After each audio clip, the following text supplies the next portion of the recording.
Okay, here we have a Dynablade DynaBelter belt sander.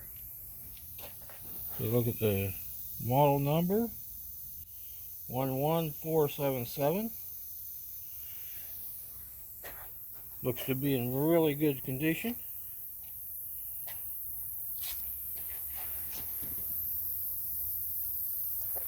Get that up in the line.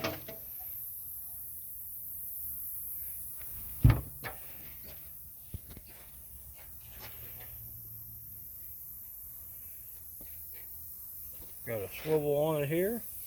Got a little air leak here on this 1/2 inch valve, but you can replace that. Let's see how it runs here.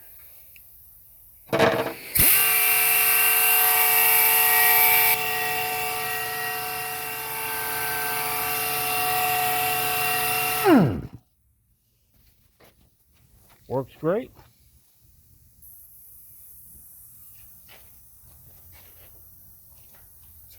It does come with an assortment of belts. I haven't counted them out yet, but it does have probably 10 or so belts.